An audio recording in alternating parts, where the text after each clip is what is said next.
Bienvenue, merci de nous rejoindre pour l'actualité ce 19 octobre sur RTI 1. Il a été élève au groupe scolaire d'Adjamé 220 logements. Le Premier ministre Patrick Kachi y est retourné cet après-midi et il a rencontré des élèves heureux et admiratifs. Il n'a pas manqué de les encourager et de les exhorter au travail bien fait. En plus des conseils avisés, ces élèves ont aussi reçu de leurs illustres dévanciers des kits scolaires. Dans l'enseignement supérieur, la rentrée solennelle a été faite aujourd'hui sous le thème « Un enseignement supérieur apaisé et de qualité » à l'université de San Pedro, la dernière née qui a vu ses activités académiques lancées. Ils vont étudier les différents axes de renforcement des relations bilatérales entre Yamoussoukro et Pretoria. Les experts des deux pays se réunissent jusqu'au 21 octobre pour la première session de la commission mixte de coopération Côte d'Ivoire-Afrique du Sud. EcoPlus nous conduit ce soir au parc national de Taï et à la réserve du Nzo, qui constitue à eux deux le plus vaste massif forestier dans toute l'Afrique de l'Ouest. Il est sous stricte protection à cause d'innombrables richesses dont il regorge, vous le verrez. Bonsoir à tous, c'est l'heure de l'information sur RTI 1. Le Premier ministre Patrick Kachi était ce mardi en début d'après-midi au groupe scolaire d'Adjamé 6 aux 220 logements. Ancien élève de l'établissement, il est allé encourager les élèves au travail et à la culture de l'excellence tout au long de cette année scolaire. Le chef du gouvernement a aussi procédé à plusieurs dons de tables-bancs et de kits scolaires. Alexis Ouedraogo. Jour de classe ordinaire ce mardi au groupe scolaire d'Adjamé 6 aux 220 logements. Du moins jusqu'à l'arrivée à la mi-journée d'un ancien élève, aujourd'hui Premier ministre. Patrick Kachi, à ses côtés son voisin de l'époque, le ministre-gouverneur Moussa Dosso, replonge dans ces salles de classe où il y a 60 ans, il traçait son chemin. Un parcours encore bien conservé dans les archives de l'école. Échange avec les élèves, retrouvailles chaleureuses de certains promotionnaires. Patrick Kachi, petit métis. Moi, c'est comme ça que je l'appelais, petit métis, parce qu'il était timide. Alors nous, notre groupe, là, nos sœurs, là, on vient, quand il est assis comme ça, moi, les récréations surtout, on les taquine et puis, c'est un bon travailleur. Qu'il continue dans ses œuvres. Et les plus édifiés par cette visite restent bien sûr les jeunes élèves. Ça me fait rêver que moi aussi je peux devenir ministre. Je suis contente pour qu'il est venu. Je suis très heureuse. Et je dis merci à le Premier ministre pour tout ce qu'il a fait pour nous. Je pense que plus tard, je serai ministre. Pour la ministre de l'Éducation nationale, il y a dans ce geste un message fort. Le Premier ministre, par le travail, par la persévérance, par le courage, a pu arriver là où il est. Les débuts sont peut-être difficiles parfois, mais on ne doit pas abdiquer parce que le bonheur peut être devant et c'est le cas de Monsieur le Premier ministre dont nous sommes si fiers pour la Côte d'Ivoire. Effort, travail, constance, résilience, autant de valeurs que prône le chef du gouvernement. Qui l'eût cru que quelque part ici, il y a 60 ans, perdu à Adjamé Est 2, aurait émergé d'une même classe deux ministres et un Premier ministre. Personne. Ça veut dire que pour ces enfants-là, nous sommes venus leur dire, si vous nous voyez, c'est que pour vous, tout cela est également possible. D'où que vous partiez, vous pouvez arriver au niveau le plus élevé. Et le gouvernement entend renforcer son action ces prochaines années en mettant le capital humain au cœur de sa stratégie de développement. Le sentiment que nous avons quand nous arrivons ici et que nous voyons ces enfants-là, c'est de nous dire qu'à notre tour, aujourd'hui, il nous revient de faire en sorte que pour eux, demain soit meilleur qu'aujourd'hui.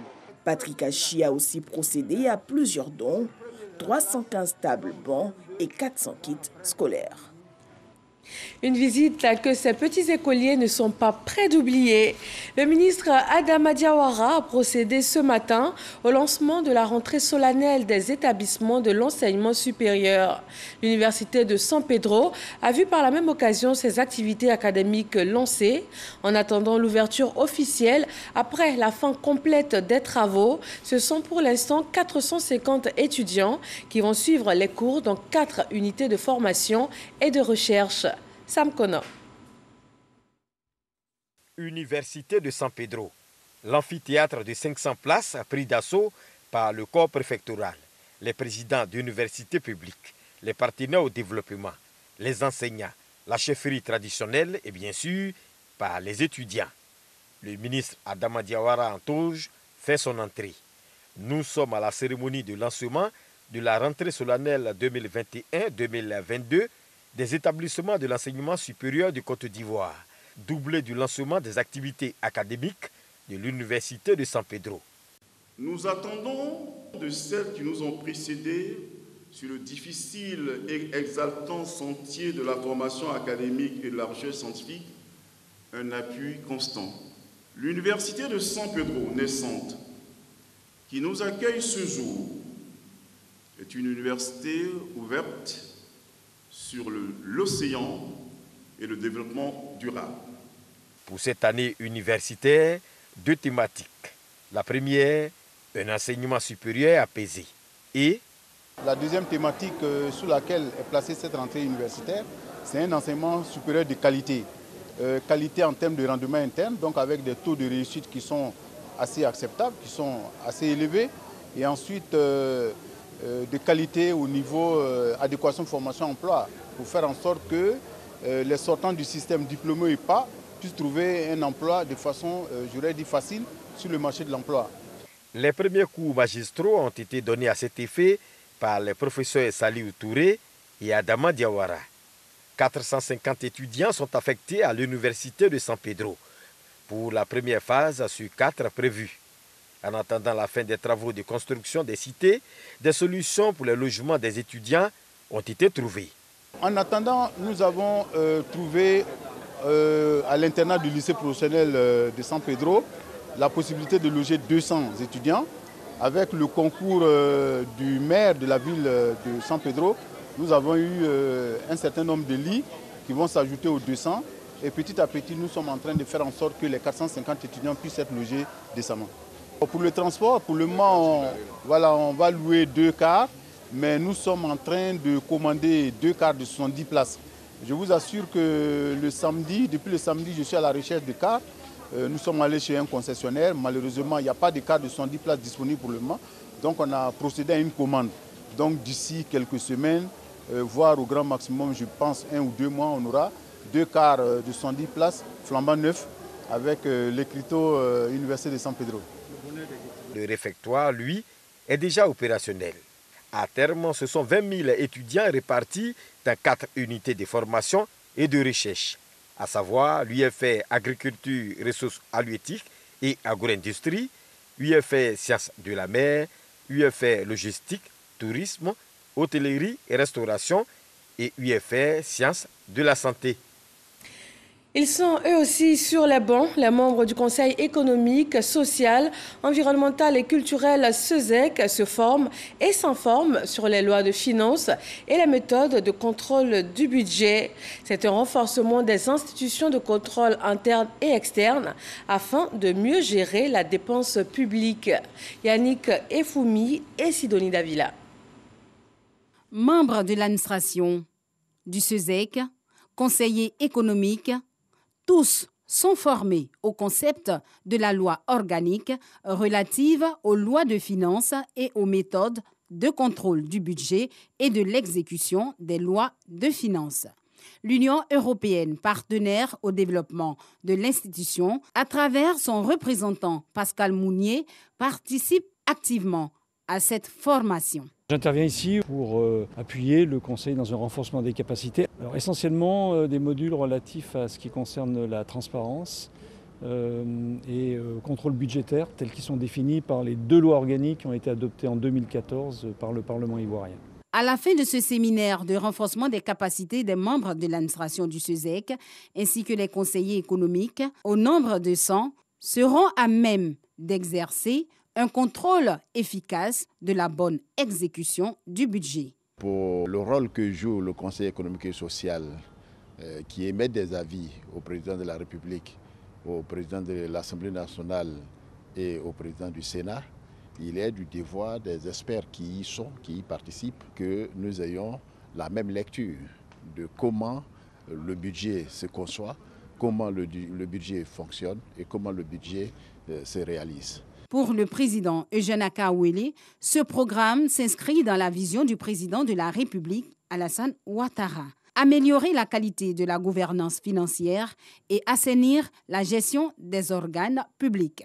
Celle-ci répond à notre volonté d'accorder une attention particulière au renforcement de nos capacités, à la consolidation de nos acquis et à la valorisation des diverses expertises dont regorge notre chambre consultative sur des sujets essentiels susceptibles d'enrichir nos travaux institutionnels en vue de nous hisser à un niveau compatible avec celle d'une chambre à haute contribution. Ouvert officiellement ce mardi par le président du SESEC, Eugène Akaouele, ce séminaire prend fin le 26 octobre prochain. Yamoussoukro et Pretoria renforcent leur coopération, notamment par des projets d'accords bilatéraux. Aujourd'hui, 19 octobre, s'est ouverte la première session de la commission mixte de coopération Côte d'Ivoire-Afrique du Sud avec des experts venus des deux pays. Moussa Konaté. Première session de la commission mixte de coopération Côte d'Ivoire-Afrique du Sud. Des experts ivoiriens et sud-africains sont réunis pour réfléchir sur les différents axes de renforcement de coopération. Il nous appartiendra d'identifier et de faire des propositions susceptibles d'élargir notre champ de coopération, d'accroître et de renforcer davantage les investissements et les échanges commerciaux entre nos deux pays afin de les hisser au niveau des ambitions légitimes de nos plus hautes autorités. La Côte d'Ivoire et l'Afrique du Sud, résolument engagés à renforcer leurs relations bilatérales. Les ministres en charge des affaires étrangères des deux pays situent les enjeux. Il était nécessaire de regarder les domaines dans lesquels les deux pays peuvent coopérer, dans le domaine de l'éducation, des mines. Et comme vous le savez, l'Afrique du Sud et la Côte d'Ivoire ont des potentialités dans le domaine des mines. Et donc, il était important quand même qu'on ait cette première session-là pour davantage faire profiter les deux pays des potentialités qu'offrent la Côte d'Ivoire et l'Afrique du Sud. L'Afrique du Sud et la Côte d'Ivoire partagent beaucoup de choses en commun, mais nous pensons que tout cela peut être intensifié pour que les relations soient encore plus fortes, mais surtout que cela soit encore bénéfique pour nos populations. Les travaux de cette première session de la commission mixte de coopération Côte d'Ivoire-Afrique du Sud se tiennent en prélude de la visite d'État du président sud-africain Cyril Ramaphosa en Côte d'Ivoire. Conseil exécutif de l'Union africaine, les travaux de la 39e session ministérielle se sont tenus dans la capitale éthiopienne, Addis Abeba. La rencontre a vu la participation de la ministre d'État, ministre des Affaires étrangères, Kandia Camara. Elle y a représenté les avancées de la Côte d'Ivoire en matière de mise en œuvre de l'agenda 2023. Kandia Camara a pris au nom de la Côte d'Ivoire l'engagement d'œuvrer de concert avec la Commission et les parties prenantes à la mise en œuvre du plan d'action, notamment renforcer le capital humain pour un développement durable en Afrique. La Cour de justice de la CEDEAO tient une audience hors siège à Abidjan, 10 jours pour examiner 40 affaires, dont la plupart sont des cas de violation des droits de l'homme dans les États membres de la CEDEAO. L'ouverture d'audience est tenue à la représentation permanente de la CEDEAO à Abidjan. Laure Goretti et Sidonie Davila. 40 affaires sur la table de la Cour de justice de la Communauté économique des États de l'Afrique de l'Ouest, CEDEAO. En audience, hors siège à Abidjan, les juges de l'institution vont siéger sur les différents cas, dont la plupart concerne les violations des droits de l'homme dans les différents États membres de la CEDEAO. Il est de devoir de la Cour de visiter les citoyens de la communauté. Et ensuite, dans les dispositions de règlement de la Cour, lorsque les faits l'exigent, la Cour peut se déplacer vers les justiciables pour rendre la justice. C'est la raison pour laquelle la Cour de justice de la CEDEAO est ici en Côte d'Ivoire. En 5 ans, c'est la deuxième fois que la Côte d'Ivoire accueille une audience de la Cour de justice de la CEDEAO, une audience de l'institution hors de son siège à Abuja, au Nigeria. L'exercice est de rapprocher la justice du justiciable, également de mieux faire connaître l'institution. Le Conseil national des droits de l'homme, CNDH, a été comme aujourd'hui associé à cette initiative. Nous avons salué aussi bien la pertinence que l'opportunité. Nous avons marqué notre adhésion et notre engagement à accompagner la Cour dans le cadre d'une interaction dynamique. Depuis lors, les opportunités de coopération n'ont pas manqué. La Cour va examiner plusieurs affaires. Ce que je puis affirmer ici, il y a 8 affaires concernant la Côte d'Ivoire et nous aurons également à rendre 2 décisions. Depuis la création de la Cour de justice de la CEDEAO, ce sont 552 requêtes introductives d'instances qui ont été portées devant l'institution. Au total, 1191 audiences tenues à ce jour.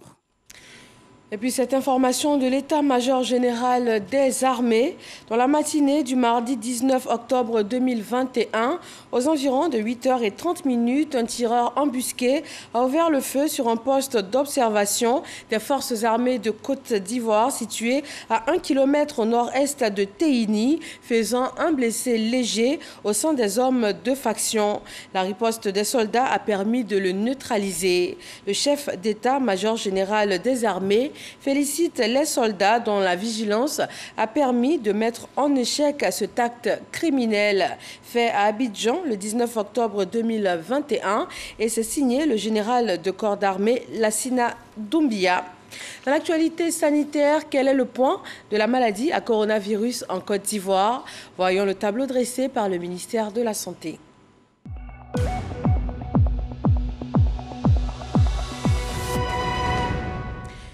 17 nouveaux cas de Covid-19 ont été recensés aujourd'hui en Côte d'Ivoire, portant à 61 089 le nombre de cas confirmés dans le pays, avec 59 574 guéris et 685 décès. Du 1er mars au 18 octobre, 2 921 400 personnes ont été vaccinées. Octobre Rose, une période dédiée à la lutte contre le cancer du sein.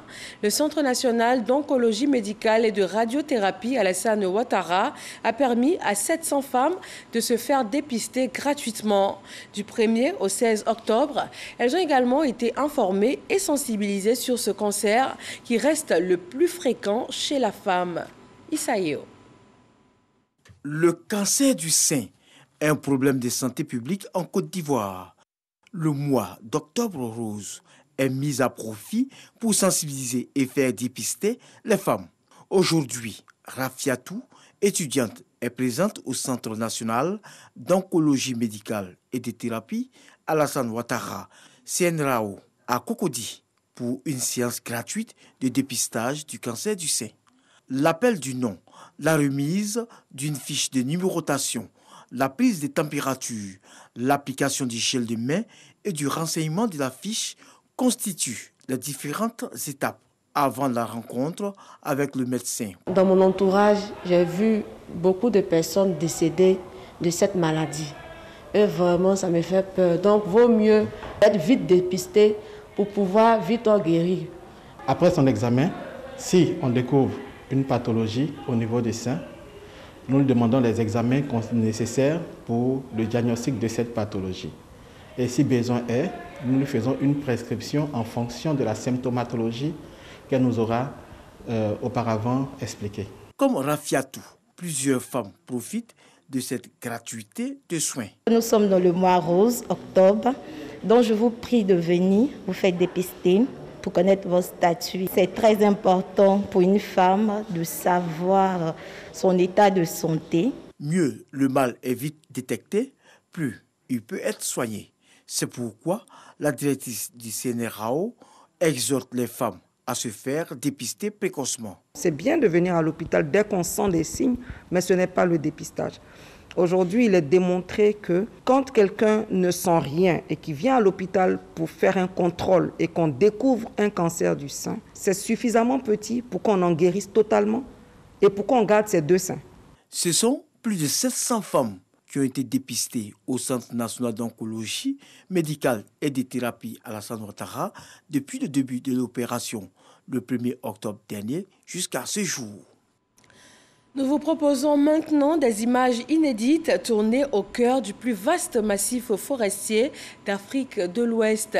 Sous stricte protection, le complexe formé par le parc national de Taï et la réserve de Unzo regorge de richesses fortement convoitées par les populations riveraines, mais jalousement conservées par l'Office ivoirien des parcs et réserves.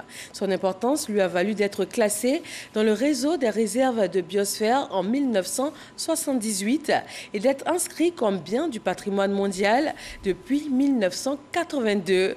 Reportage découverte avec Jean-Luc Mangbo.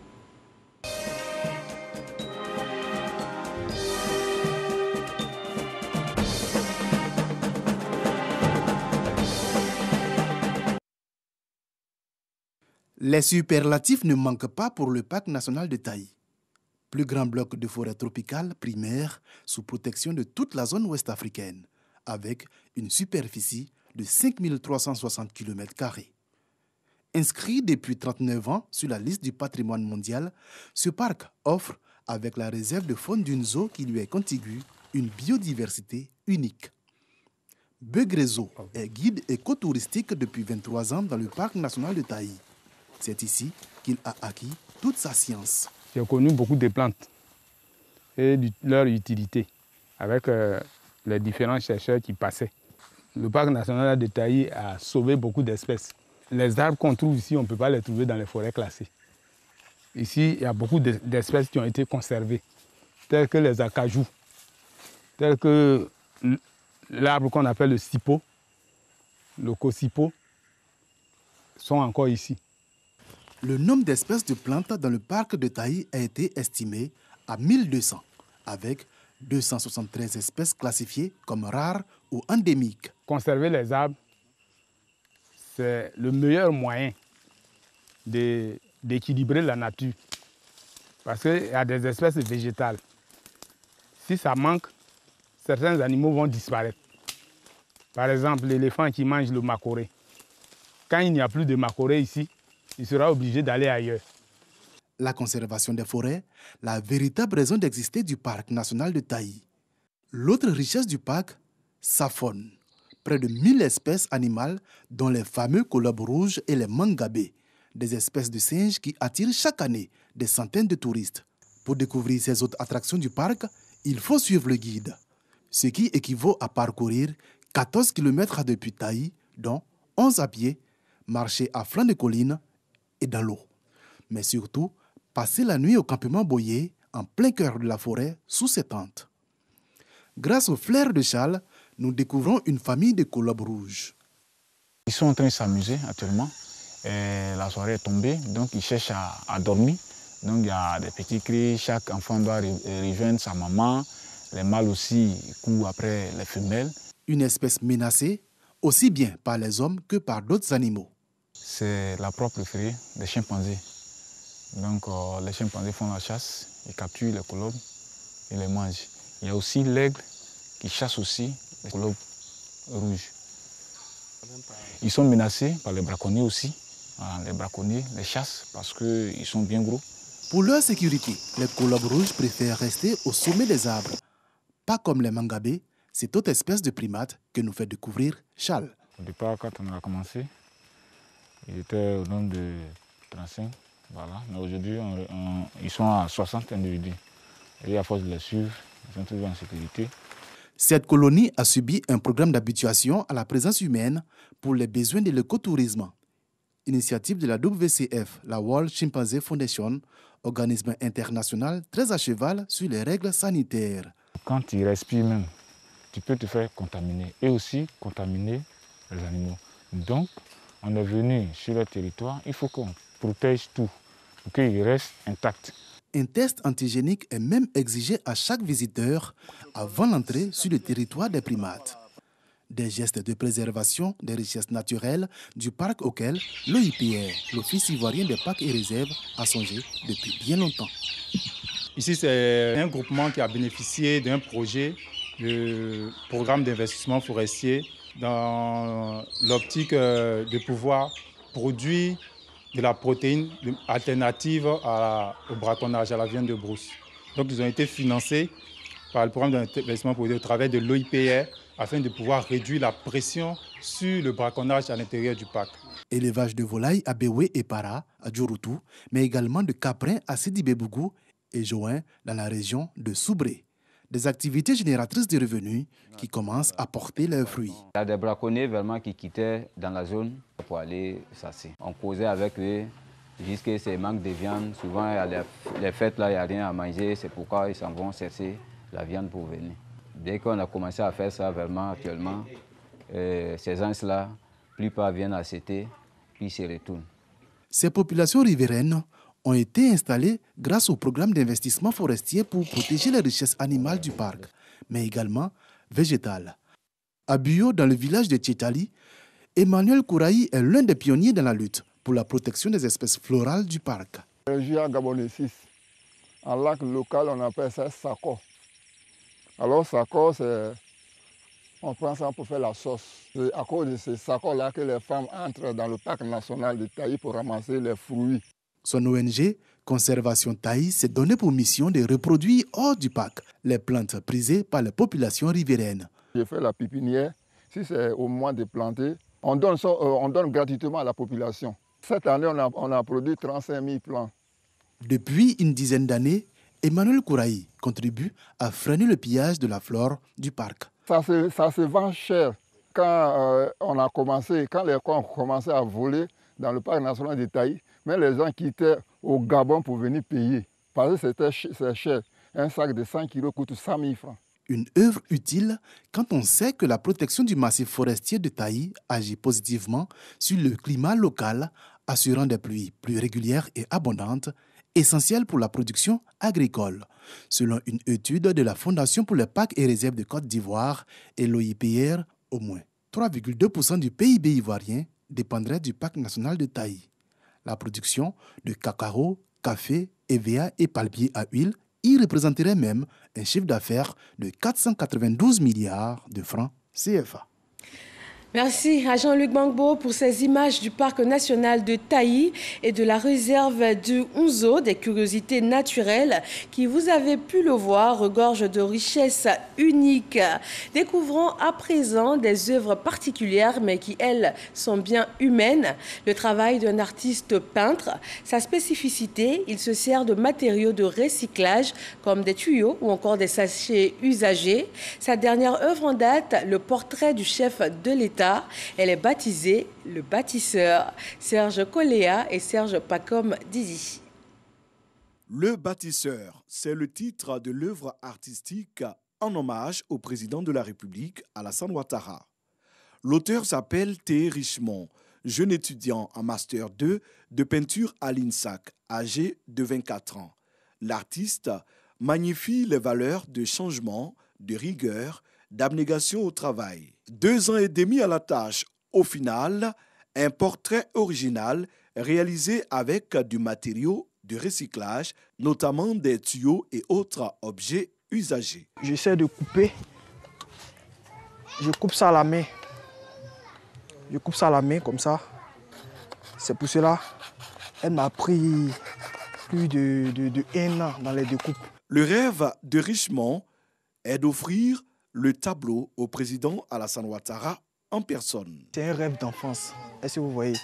J'ai dû voir le président de la République en 2011, 2010, à l'intérieur du pays. Et j'ai vu en ce monsieur beaucoup de choses, c'est-à-dire le changement, le travail.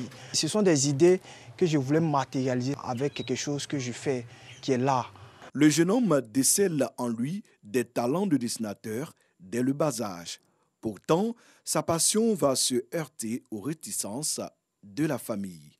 Qu'à cela ne tienne, Richemont persiste dans son choix. Aujourd'hui, c'est un artiste accompli. Les couleurs du drapeau national orange, blanc et vert sont utilisées par l'artiste dans la conception de son œuvre, Le Bâtisseur. Terminant en Inde, au moins 41 personnes y ont perdu la vie dans des inondations et glissements de terrain. Beaucoup d'autres sont encore portés disparus. Ces débordements ont été déclenchés par plusieurs jours de fortes pluies. Le bilan est encore provisoire et selon les prévisions météorologiques, de fortes pluies devraient encore frapper dans les jours à venir l'état méridional du Kerala où des inondations ont déjà fait plus de 27 morts depuis vendredi dernier avec des milliers d'évacuations. Et voilà, merci de nous suivre sur RTI 1 et sur RTI.info. Bonsoir à tous.